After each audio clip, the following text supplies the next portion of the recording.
I am super excited to introduce you to the Big Talk Academy's Fall 2023 cohort for the virtual showcase. These 8 speakers spent 12 weeks going through this speaker and thought leadership incubator that culminated in a virtual showcase that you are going to see today. These speakers and these big talks are going to inspire, entertain, motivate, educate, and change how you think. I cannot wait to hear what you think about each one of these big talks. Enjoy.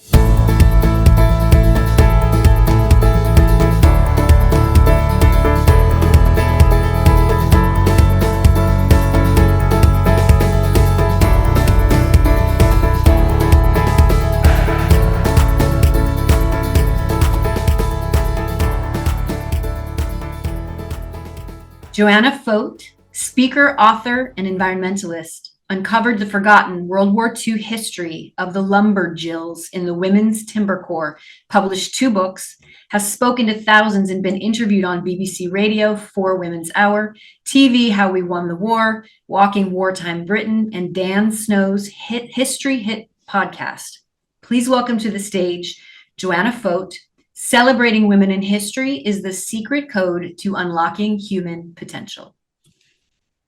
When I was 15, my history teacher called me and a boy up to the front of the class to get our exam results.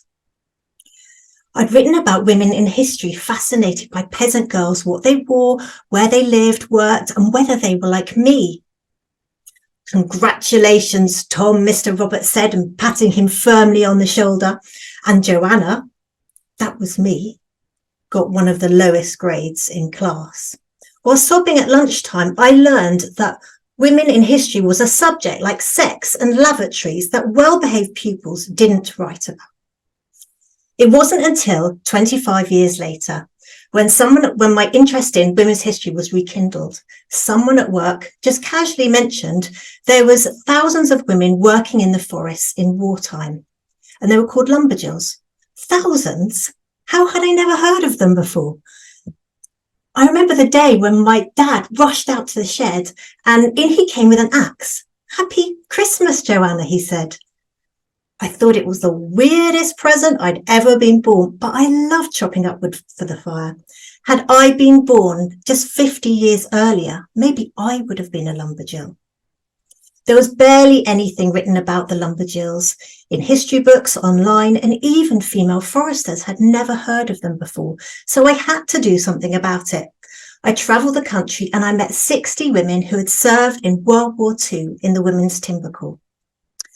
Audrey desperately wanted to be a teacher before the war, but her parents refused to educate her daughter because they wanted her to stay at home, look after her little brother, to prepare her for married life. The women who became Lumberjills were shop assistants, secretaries, and Dorothy, a hairdresser, literally swapped a scissors and comb for an axe and crosscut saw. Well, in the 1940s, everyone knew that felling trees was a tough man's job, and women were the weaker sex. So they were ridiculed for offering their services, too pretty to be useful, especially as they'd never swung anything heavier than a handbag before. They worked hard with blistered hands and aching muscles to prove themselves. They carried logs like weightlifters and became incredibly strong. They felled 10-ton trees, they drove tractors, huge haulage trucks, and they lost fingers in sawmills. They were doing exactly the same jobs as the men, but on less than half the pay. Thousands of women chopped wood for railway sleepers, telegraph poles, Spitfire and Mosquito aircraft. They helped to supply millions of tons of timber to British coal mines in pit props. Because of the Lumberjills, we produce more wood from British forests than ever before in history. But at the end of the war, the women received no recognition, no badge, no money in grants or gratuities. They were not allowed to keep their jobs, their uniforms, or take part in Remembrance Day parades. The women I met, they told me how upset they felt that they had been ignored, unrecognised their whole lives, and they had been forgotten. Imagine all the women in history who've been forgotten, who have gone to their graves without recognition for their contribution to the world. Let's be clear, history has been written by men, marking the achievements of men. Women have achieved great things, but they have been led to believe they haven't, and so they have been gaslighted out of history. An American educator, Myra Pollock-Sadker, said, "Each time a girl opens a book and reads a womanless history, she learns she is worth less." Well, men and boys will come to that conclusion too. In 2020, the UK National Curriculum for Science, not a single female's name featured in the exam, and half the British adult population couldn't name a female scientist dead or alive, in denying half the human race the right to be recognised for their achievements. We have prevented progress in society for centuries. Women have achieved everything that men have achieved except for recognition. Celebrating women in history is the secret code to unlocking human potential. Let's reach into the rich history of successful and exhilarating women. Heard of Einstein? What about Cecilia Payne-Gaposchkin? Born in Britain in 1900, at age 8, she discovered a bee orchid. She instantly declared she would become a scientist. A gifted pupil at school, when she openly dedicated her studies to science and not religion, she was expelled from school for prostituting her gifts. Her single mother couldn't afford to pay for a college education for her daughter. So Cecilia won herself a scholarship to Cambridge University. For over 600 years, Cambridge had only educated men, and they still didn't award degrees to women. So Cecilia moved to the US and she got herself a job at Harvard Observatory, where she authored the most brilliant PhD thesis ever written in history.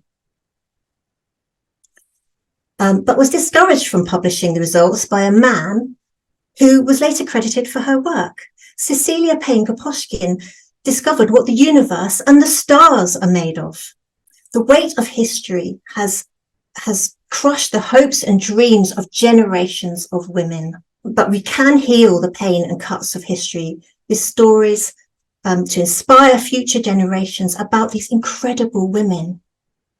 Not just in history books, but in subjects across the curriculum. Wouldn't it be wonderful if women's names appeared in educational textbooks across the curriculum in equal measure to men's? The Lumberjills were my inspiration. I adored them. They became my role models, and their influence has transformed my life. You can be gatekeepers of history too. Speak to your mothers and your grandmothers about what they have achieved. Read books by women about women. If they don't exist, write them yourselves. So let's celebrate women in history on banknotes, with exhibitions, films, festivals, monuments, posthumous awards. Just think of that vast number of women, the untapped knowledge and potential just waiting to be unlocked. As Cecilia Payne-Gaposchkin always knew, the universe is limitless.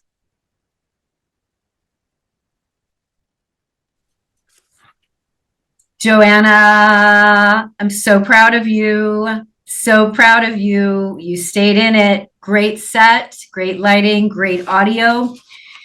Such an important talk. This is such an important talk. It is so your baby, and I'm so glad that you are delivering this talk, and this won't be the last time you deliver this. The idea of girls not writing about history, sex, and lavatories is hilarious. I love that in the opening of your talk. I love that you are literally amplifying and elevating the Lumberjills' voices. I want to just honor that and thank you for doing that on their behalf. Also, there was a moment where you cleared your throat after you talked about men being strong and women being weak. And I'm not sure if that was intentional, but it was very funny talking about men being strong and women being weak. So if that was intentional, very nice placement of humor. When you became distracted from the slide changing, that's when you lost your place. Super important when you're doing a virtual talk to know that you are in an environment where other things could potentially happen. A cat could jump down from somewhere. A fly could go across the screen. A slide can change on your screen. So be very mindful to stay in it. When you lose place, when you lose track, we will wait. You did a beautiful job of staying in it. I'm really proud of you. A little note next time, allow your gaze to drop down